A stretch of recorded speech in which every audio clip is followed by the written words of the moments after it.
Kasus dua warga diduga mengalami keracunan setelah meminum kopi di sebuah warung Dusun Kemuning, Desa Merayu Blandong, Kecamatan Dawar Blandong, Kabupaten Mojokerto, akhirnya terkuak.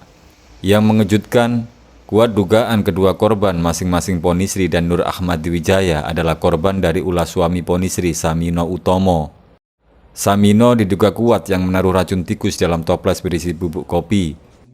Indikasi kuat, racun tersebut sengaja ditaruhnya dalam serbuk kopi dengan tujuan untuk meracuni istrinya, Ponisri. Namun, fakta berkata lain. Racun yang sudah bercampur kopi tersebut justru mencelakai Ponisri dan pelanggannya, Nur Ahmad Wijaya.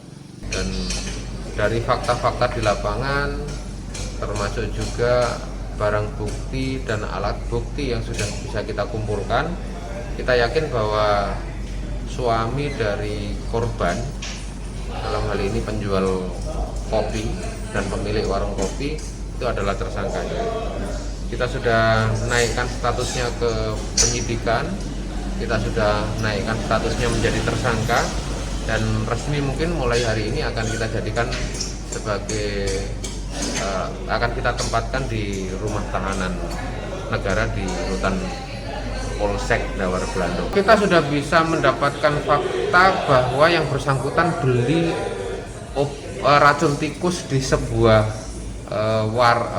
toko penjual insektisida dan pestisida. Terus kemudian kita juga sudah konfrontir antara keterangan tersangka dengan keterangan saksi penjual. Terus kita juga sudah melakukan penyitaan terhadap sisa bubuk kopi yang masih ada di dalam toples dan sisa-sisa kopi yang ada di lepek gelas yang digunakan oleh korban untuk minum di pagi hari. Terus kemudian ada analisa juga terkait dengan malam harinya itu banyak orang minum kopi di situ, dan ini sedang kita ambil keterangan secara maraton bersama-sama rame-rame minum kopi di situ karena tempat nongkrong sehat-sehat saja, nggak ada masalah. Tapi setelah tersangka malam harinya sekitar jam 2 yang dia sempat berpapasan dengan salah satu warga yang ada di situ, posisinya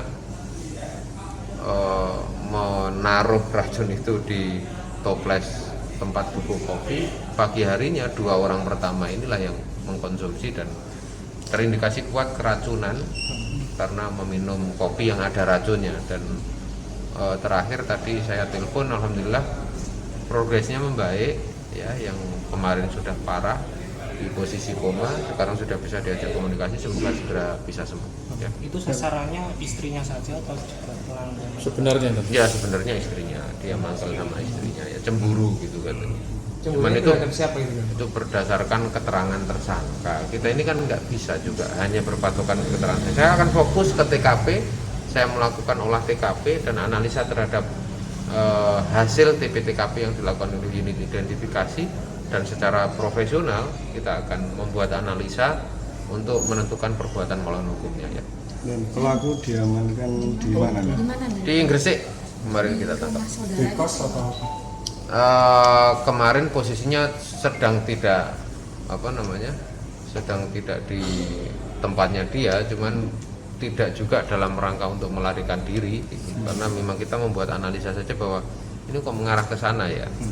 Terus kemudian kita tanya beberapa saksi yang lain yang sempat melihat sesaat sebelum kejadian gitu, beberapa jam sebelum kejadian, nah itu nyambung gitu. Nanti kita kuatkan dengan alat bukti yang ada di lokasi.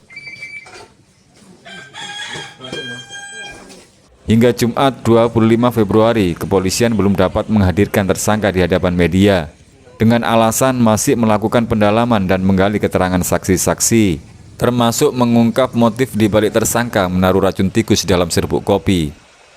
Dari Kota Mojokerto, Yulianto Adinugroho, Sofan Kurniawan melaporkan.